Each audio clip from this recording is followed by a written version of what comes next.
Nacieron en el pico de la dinastía más poderosa de Europa. Murieron deformes, locas o solas. Esta es la historia que los Habsburgo intentaron enterrar. Las mujeres Habsburgo nacieron princesas y la sangre de su propio apellido las mató. Durante 200 años, la familia más poderosa de Europa tuvo un secreto. No conquistaban con ejércitos, conquistaban con bodas. Su lema no escrito era este: que otros hagan la guerra. Tú, feliz Austria, cásate. Y se casaron, una y otra vez. Primos con primas, tíos con sobrinas, hermanos con primas hermanas. Generación tras generación cerrando el círculo un poco más, hasta que el círculo se convirtió en una trampa. Este documental está construido sobre los registros genealógicos de la Casa de Habsburgo, los estudios genéticos publicados sobre consanguinidad real y los archivos históricos de las 5 mujeres que vamos a contar. Antes de empezar, necesitas entender una sola cosa.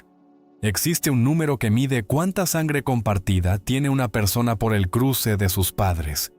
Se llama coeficiente de consanguinidad. Para que entiendas la escala, si tus padres fueran primos hermanos, ese número sería el 6,25%. Si fueran tío y sobrina, sería el 12,5%. Si fueran hermanos, o padre e hija, sería el 25%. Guarda esos números, porque las mujeres que vamos a contar hoy los superaron. Algunas de ellas los superaron por mucho. Todo el mundo ha visto las meninas. Esta niña, Margarita Teresa de España, retratada por Velázquez en 1656. Una de las imágenes más famosas de la historia del arte. Lo que casi nadie sabe es lo que le ocurrió después del cuadro. ¿A quién la casaron? ¿Con cuánta sangre compartida? Y que murió con 21 años de tanto embarazo y tan poca salud. Y que su hija, la niña que nació de ese matrimonio imposible, tenía un coeficiente de consanguinidad de 0,3053, más alto que si sus padres hubieran sido hermanos. El número más alto documentado en toda la historia de la realeza europea. Esta es la historia de 5 mujeres, 5 generaciones de la misma familia, 5 vidas destruidas por el mismo apellido de 5 formas distintas, y un número que fue subiendo, hasta que no pudo subir más. Empezamos con un coeficiente de 0,025, el 2,5%. En la escala que acabamos de ver, eso es menos que primos hermanos. Es el punto de partida, y ya era demasiado. Juana de Castilla nació en Toledo en 1479. Era hija de Isabel la Católica y Fernando de Aragón, los reyes que unificaron España, que financiaron a Colón, que construyeron el mayor reino de Europa occidental. Juana era la tercera hija, no la heredera prevista. Pero la muerte fue ordenando las cosas a su manera, y Juana fue subiendo en la línea sucesoria hasta convertirse en lo que nadie había planificado que fuera: la reina de Castilla. Para sellar alianzas con los Habsburgo, sus padres la casaron con Felipe de Habsburgo, archiduque de Austria, apodado el Hermoso, porque era exactamente eso, y primo hermano de Juana. El 2,5% de sangre compartida. El primer peldaño de la escalera. Juana se enamoró de él con una intensidad que sus contemporáneos describían como obsesiva. Felipe no la correspondía con la misma fuerza. Tenía amantes, se ausentaba, la ignoraba con la comodidad de quien sabe que el poder es suyo independientemente de lo que sienta su esposa. Y Juana sufría. Lo sufría de una manera que la gente a su alrededor no sabía muy bien cómo interpretar. Porque cuando una reina sufre demasiado en el siglo XVI, hay una palabra muy útil disponible. La historia la llama Juana la Loca.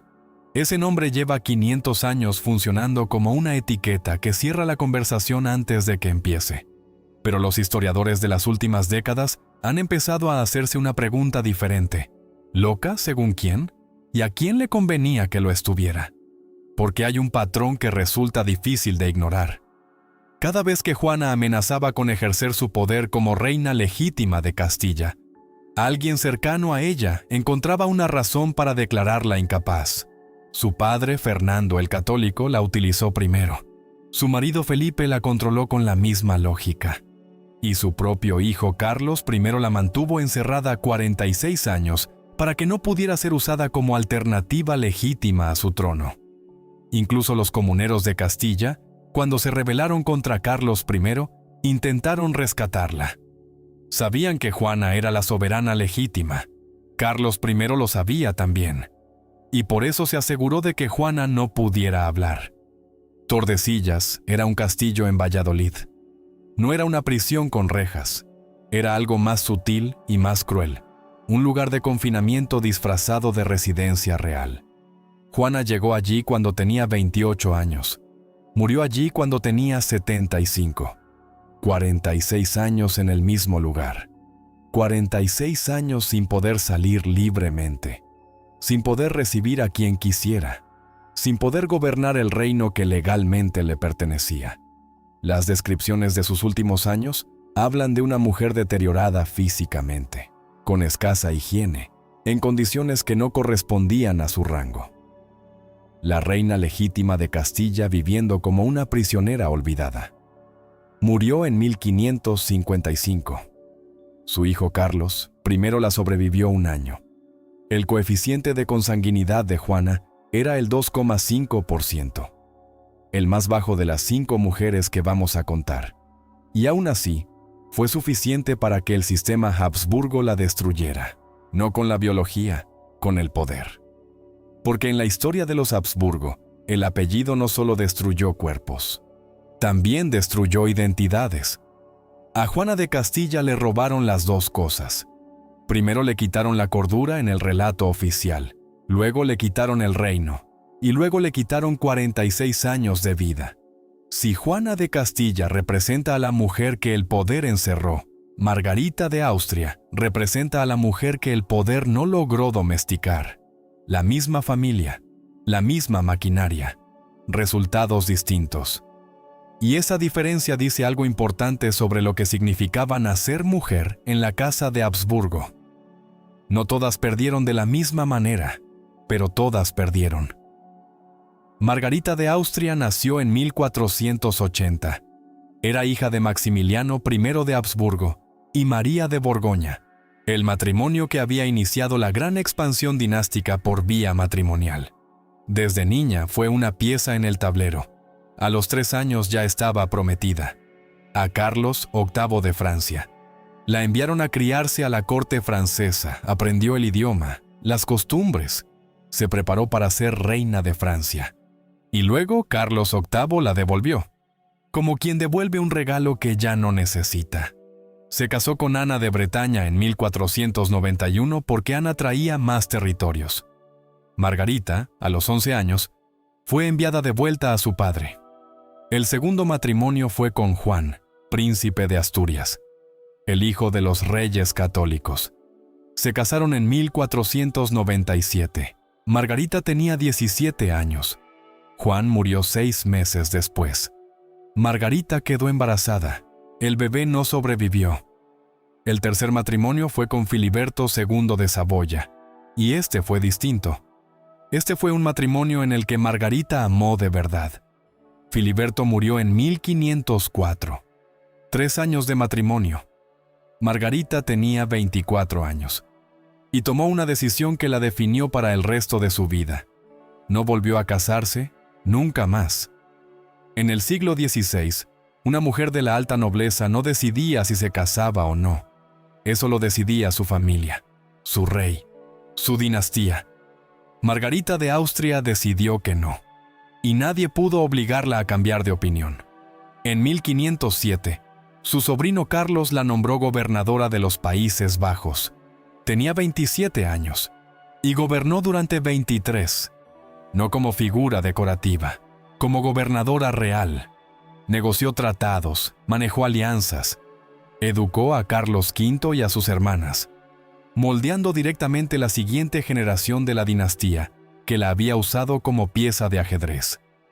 El ejemplo más concreto de su poder es la Paz de Cambrai, de 1529. también llamada la paz de las damas, porque fue negociada por dos mujeres, Margarita de Austria por el lado Habsburgo, Luisa de Saboya por el lado francés. Ellas dos se sentaron, hablaron y pusieron fin a una guerra. Murió en 1530, con 50 años, siendo gobernadora, siendo la mujer más poderosa de los Países Bajos. Juana fue destruida por el poder. Margarita sobrevivió al poder y lo ejerció. Dos mujeres de la misma familia, de la misma generación, con el mismo apellido, destinos completamente opuestos. Pero ninguna de las dos sufrió todavía lo que vino después. Porque en el capítulo siguiente, la historia de los Habsburgo da un giro. El apellido va a empezar a destruirlas desde dentro. Los cuerpos van a empezar a pagar el precio que los matrimonios acumulados durante décadas habían dejado pendiente, y el número va a subir. El 29 de agosto de 1526, Mohacs, Hungría. El ejército del Imperio Otomano había cruzado las fronteras y el rey Luis II de Hungría salió a combatirlo con lo que tenía. No era suficiente. La batalla duró pocas horas. El ejército húngaro fue destruido. Miles de soldados murieron. Muchos ahogados en el terreno pantanoso durante la retirada. Y Luis II murió también. Tenía 20 años. María de Hungría tenía 21 años cuando llegó la noticia de Mohacs. En un solo día perdió a su marido. Perdió el reino. Perdió la posibilidad de una vida privada normal. Y perdió el único futuro que le habían prometido.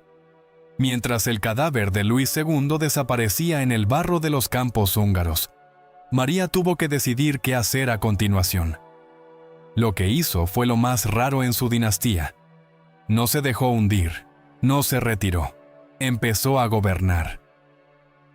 En 1531, su hermano Carlos V la nombró gobernadora de los Países Bajos. Sucedía a Margarita de Austria en el cargo, como si la casa de Habsburgo hubiera descubierto que algunas de sus mujeres eran más capaces que sus hombres para mantener unidas las piezas del imperio, y las usara en consecuencia.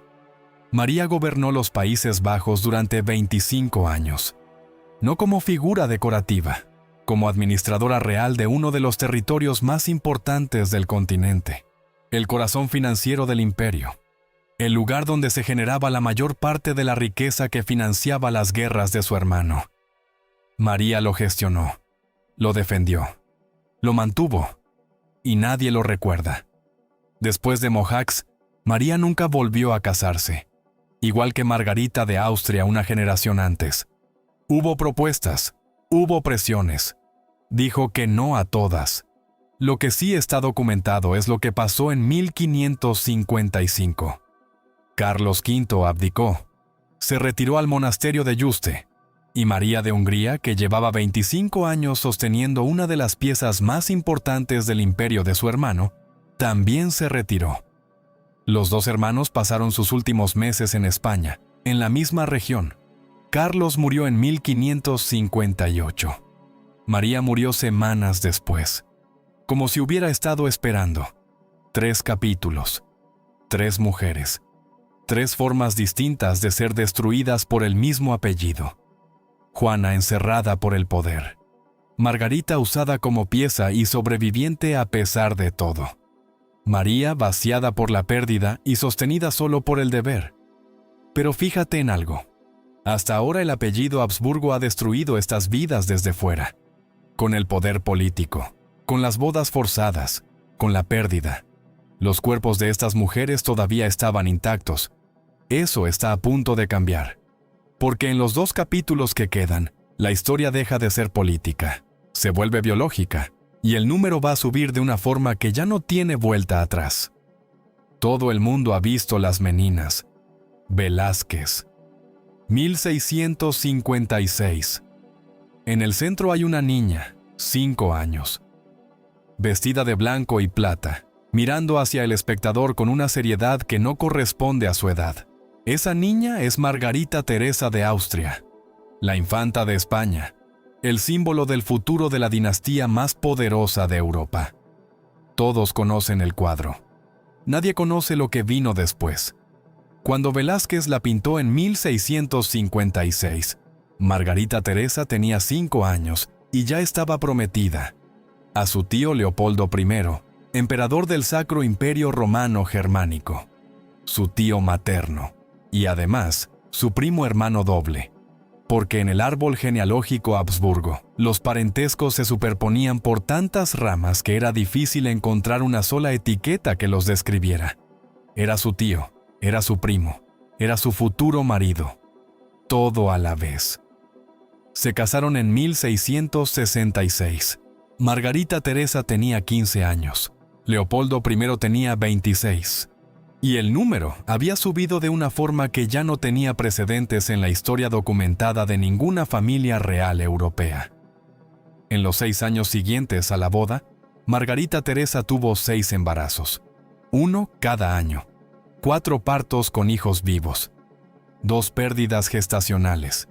No es solo una estadística, es el retrato de un cuerpo que fue usado como instrumento de continuidad dinástica antes de que terminara de formarse.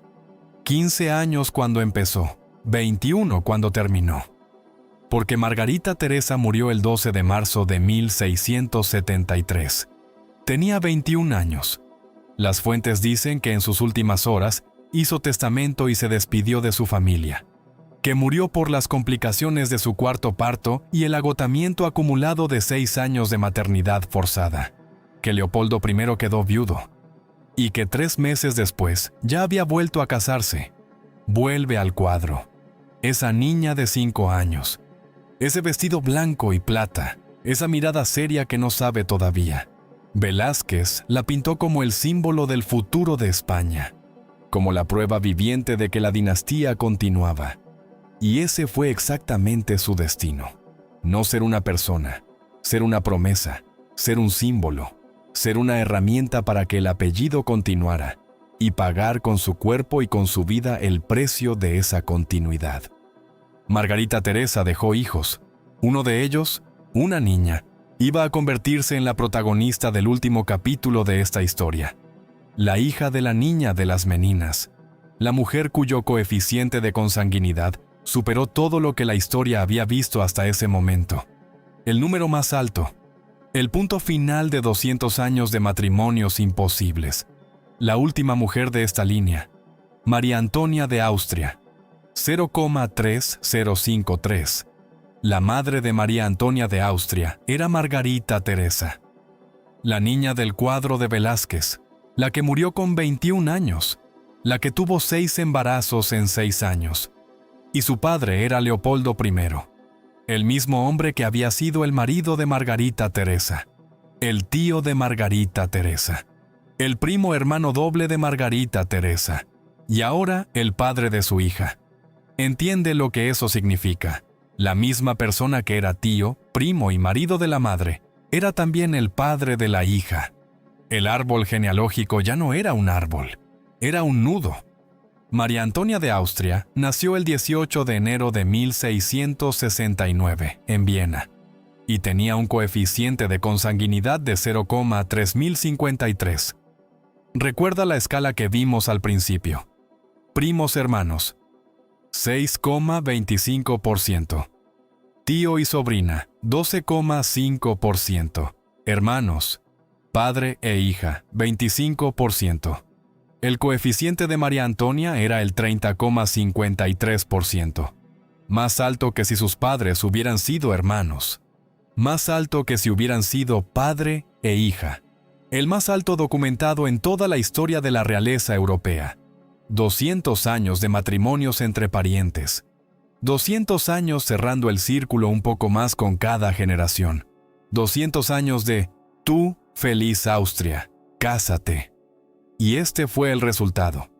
Con ese coeficiente, con esa acumulación genética, cabría esperar las deformidades más extremas, las enfermedades más visibles, el colapso físico más inmediato. Y sin embargo, María Antonia nació relativamente sana. Fue la excepción entre sus hermanos. Los otros hijos de Leopoldo y Margarita Teresa murieron en la infancia. Ella sobrevivió. Como si el cuerpo humano, incluso en ese extremo, buscara todavía la manera de resistir. Se casó con Maximiliano II Emanuel de Baviera. Tuvo hijos. Pareció durante un tiempo que iba a escapar del destino que el número prometía. No escapó. El 24 de diciembre de 1692, Nochebuena, María Antonia murió en Viena. Tenía 23 años. Una infección puerperal después de su tercer parto, lo que hoy sería tratable con antibióticos, lo que en el siglo XVII era una sentencia de muerte. Sus hijos murieron también en la infancia. La línea que podría haber continuado se cerró. Y con ella se cerró algo más, porque si María Antonia hubiera vivido, su hijo habría sido un candidato sólido al trono de España cuando Carlos II muriera sin herederos. La Guerra de Sucesión Española podría haber sido diferente. No fue diferente. 5 mujeres, 200 años. Juana, encerrada 46 años porque el poder necesitaba que estuviera loca. Margarita, devuelta como un regalo que ya no se necesitaba, y gobernadora de un imperio durante 23 años. María, viuda a los 21 años en los campos de Mohacs y administradora invisible del corazón económico de Europa.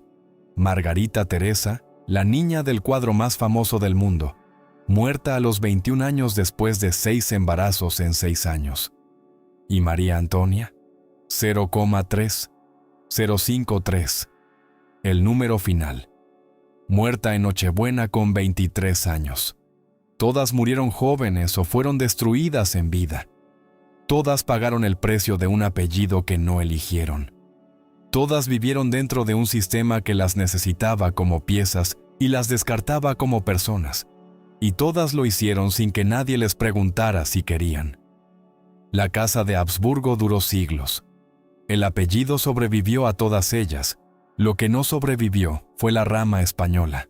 Porque cuando el círculo se cierra demasiado, cuando la obsesión por conservar la sangre se vuelve más importante que las personas que llevan esa sangre, el resultado no es la pureza, es el fin. 0,3053. 200 años. 5 mujeres. Ese es el precio de llamarse Habsburgo si eras mujer y te tocó la rama equivocada del árbol. El próximo vídeo es diferente. No hay consanguinidad, no hay mandíbulas deformadas. Hay algo que en el siglo XX resultó igual de destructivo. Dinero. Todo el dinero del mundo. Cristina Onassis heredó el mayor imperio naviero de la historia cuando tenía 24 años. 4 matrimonios. Una fortuna que no la protegió de nada. Una soledad que el dinero hacía más visible, no menos. Y una muerte con 37 años que cerró la historia de los Onassis, igual que la consanguinidad cerró la de los Habsburgo. Desde dentro. Esa historia es la siguiente. No te la pierdas.